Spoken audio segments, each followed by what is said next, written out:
Urban Legends. In 1988, behind Hikaru Genji's big break, former Four Leaves member Kitakoji published an accusatory book to Hikaru Genji. TV stations and other major media didn't pick up the story, but weekly magazines and other publications talk about it. When the editorial team asked Jenny for comments, Shirahase responded, "This is a problem before commenting. I have no idea or understanding of the intentions of why he would publish such a ridiculous story. I haven't met or spoken to Mr. Kita at all, so I would like to meet him once and hear what he has to say. And then I'd have to meet and talk to the other three members of Four Leaves once to understand the intents of the conversation. It all comes down to, instead of the fact being verified by the public, it was circulated as crazy. Confessional books by former celebrities were treated as exposure business and were rarely reported positively by the media. The television station was closely tied to the business with Janice, so why did it not actively cover the issue of Jani's sexual assault? It is impossible to ignore the large number of Jani's fans who are in a sense believers. Strong Janis fans are called Janiota. Janiota is an shortened form of Janis geek. Janiota refers to enthusiastic fans and other fans of male idol celebrities belonging to the Janis agency. Just by having a Janis celebrity on the show, the ratings on TV and the circulation in the publishing industry go up by a few percent thanks to the Janiota. Finally, television receives a large amount of newspaper advertising from Janis. TV stations are forced to be weak. TV stations and newspapers have a relationship of partnership or cooperation in Japan.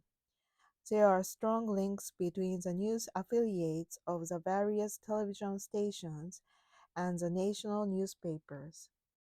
TV and newspapers, as well as weekly magazines that had written critical articles, converted in exchange for the rights to calendars and photo books.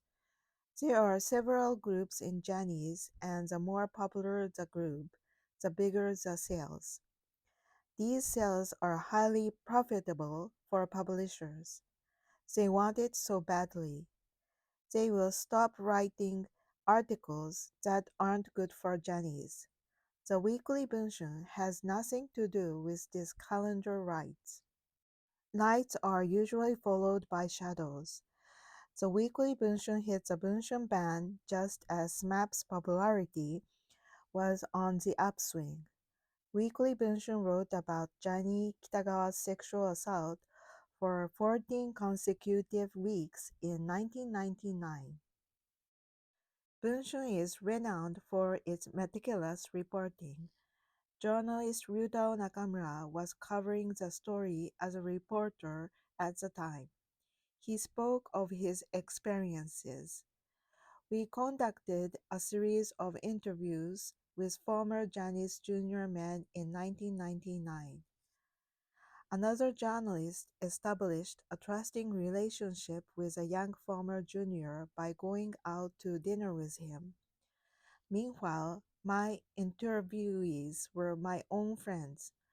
I happened to know some ex-juniors from Shonen Tai's generation and above. Of course, I can't suddenly ask, "Have you been sexually harassed?" I can't just ask. I have met and chatted with them a number of times since the campaign story began. I kept waiting for them to start talking. I still recall the scene when a friend told me about a sexual assault. A friend of mine of sensible age isn't tearing up in front of me. his voice shaking with tears. I saw him and felt sorry for reminding him of his painful story. I was also guilty of taking advantage of friendships. I also asked myself whether this was really the right thing to do. Seigo Kimata, then editor-in-chief of the Weekly Bunshun, said, "The interviews lasted over 3 months. The coverage also includes conditions of employment other than sexual harassment. Among the witnesses was a boy who is now very famous. Not just victims, there were also many boys who approached Johnny Kitagawa themselves in order to be liked by him. That doesn't mean that Johnny Kitagawa should be forgiven. If we heard about a boy being attacked at the camp, we set up a room of the same size. Who slept in that place? Who was attacked at this location? We even repeated the experiment to see why they could recognize that they had been attacked from that location. Then we made an article about it. The Shukan Bunshon, which reported on the issue of Johnny's sexual abuse, was subjected to various forms of harassment.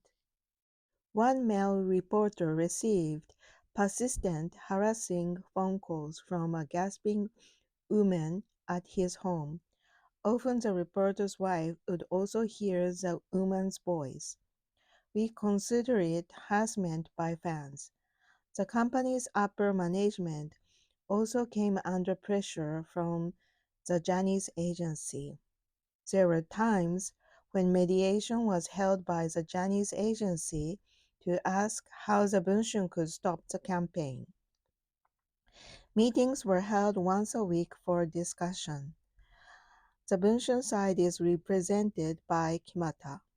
The Chinese side is represented by Kosugi Ryuzo, who was also president of Smile Company. Smile Company later became a topic of controversy again. Improvement measures were discussed regarding underage idols drinking, smoking, and working late at night. No firm improvement measures were offered for sexual abuse by Johnny Kitagawa. This makes no sense to discuss. In time, the Japanese agency did the unthinkable. While we were having discussions at the hotel, we let someone from a pressure group into the room. They started making vile threats, which is very unlike an office that works in the showbiz. The settlement process disappeared in this case. There is no longer any talk about where to stop campaigning. Johnny's agency was left with no other option but to fight in court at this point. We had prepared in advance for a breakdown of talks and court battle. Johnny's agency and Johnny Kitagawa sued Bunge Shunju for defamation over a total of 8 articles in November 1999. During the trial, former Johnny's junior members who said they had actually been subjected to homosexual harassment by Johnny took the stand. The victim's direct confrontation with Johnny in court was a major talking point at the time. Johnny's agency wasn't aware that sexual abuse was a criminal offense at this point in time. It was clear that they were just trying to get away with cover up and intimidation without thinking too much about the fact that it would be an organized crime. The first court we lost the case because it was difficult to prove the fact of sexual abuse and witnesses didn't really want to come forward. A small number of witnesses were present, but they were children, so their testimony wasn't very proactive or convincing. In the second trial, the victim boy was concealed from the other side by a screen, a measure that had never been taken before in the history of the court. This approach is subsequently incorporated into courtrooms, for example in rape cases, together with video testimony. I remember that most of the pages of the trial testimony were blacked out of concern that the boy's privacy wouldn't be affected. The second trial was reversal of the case, admitting Bunshun's allegation in most of the main parts of the case. However, this judgment wasn't reported by most Japanese newspapers at the time. Many media overseas, including the New York Times, have handled the story, and there have been many requests for interviews. In the meantime, those of us who were critical of Janice were isolated internally. This was due to the following harassment from the Janice agency. The Janice agency put pressure on various companies to not include advertisements featuring Janice talents in Bunshun. Some companies made and included separate advertisements that didn't feature a Janice talent. Companies were naturally unwilling to go to the trouble of creating a separate advertisement. Advertising revenues will then fall. Also, if the commercial's talent at the new product launch is Janice, the advertising department of the Bunshun isn't allowed to attend. There were also occasions when the presentation was given on a separate opportunity. When a novel is adapted into a film, a photograph of the film's star is often included on the book's belt. If it was also a Chinese talent, it would be difficult to get permission. In some cases, permission wasn't granted until the end, and we had to settle for a photo of a supporting character. The reaction within Bunshun from the advertising and publishing departments was, "What a mess you guys have made of things." We later heard a frustrated advertising department member say that she wasn't even allowed into the advertising briefings. We really felt responsible for the hardships we caused our colleagues. Nevertheless, everyone within Bunshun allowed the Shukan Bunshun to fight against the Chinese agency.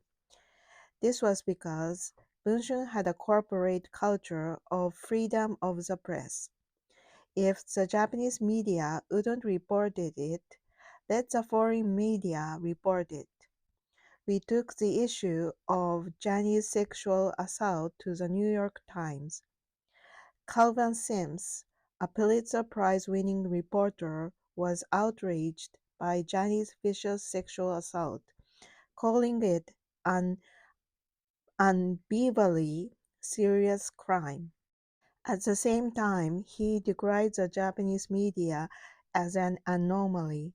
His article made the front page of the New York Times and was distributed on the internet, generating a strong response. In the domestic context, there was absolutely no media coverage introducing foreign telegrams. MPs were asked to question career bureaucrats from the Ministry of Justice, the National Police Agency, and other relevant ministers in Parliament in 2000. Answers were also obtained from bureaucrats, yet there were no major media outlets reporting on the issue. Many media outlets now comment that there was a lack of awareness on this issue. The tendency of newspapers and TV stations at the time to disregard weekly publication was also in the background. Now and then, the issue isn't just an entertainment scandal. This issue should have been questioned in Parliament and reported in the media. It exposed the vicious sexual crimes of those in power. The reason they didn't so was because of the prejudice and discriminatory attitude of the major media that they wouldn't follow the weekly magazines and that it was just entertainment. Nowadays, it would be the same kind of composition as when the existing major media look down on YouTubers and social networking users.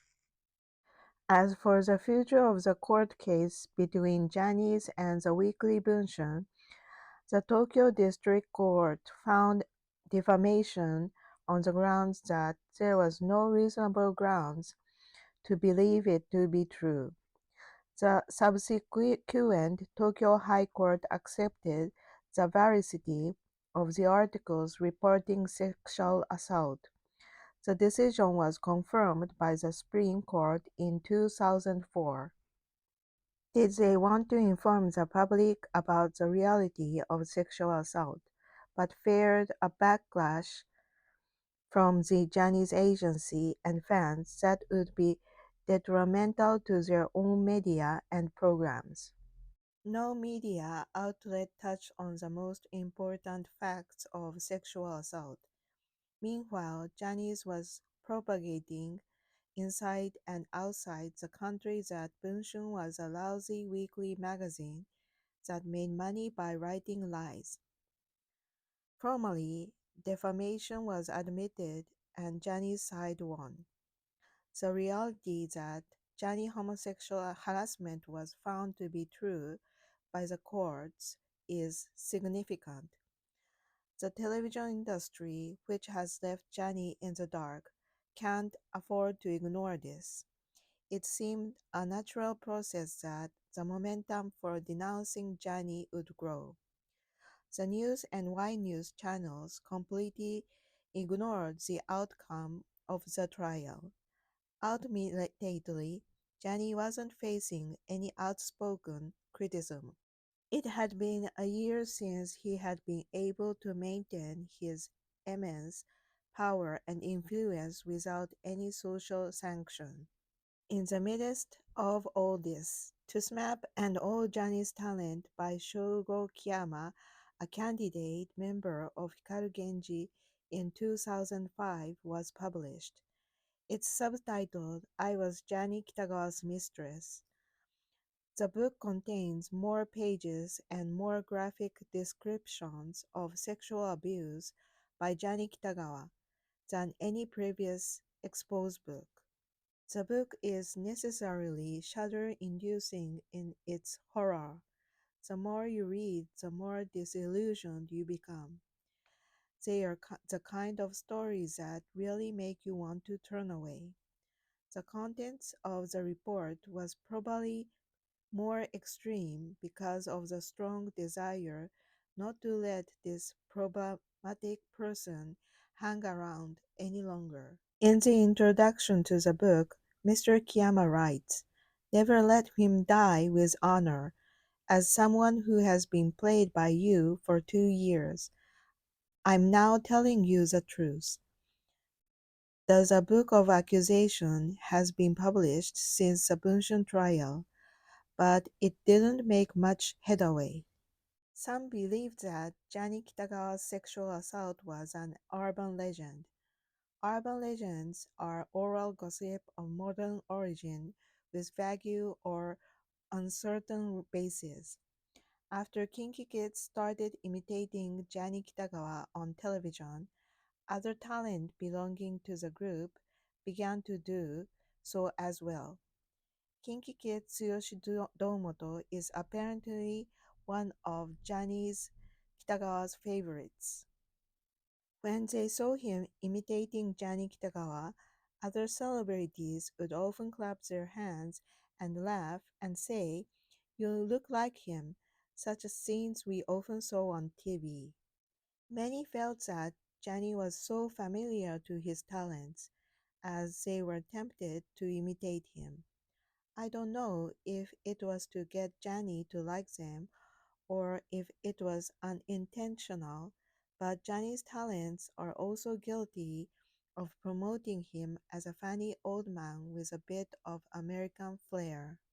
Johnny's agency, with its money and power, controlled the media through graft and profiteering. They butter booked newcomers on the scene and used pressure to pull all our talent if they didn't meet their demands.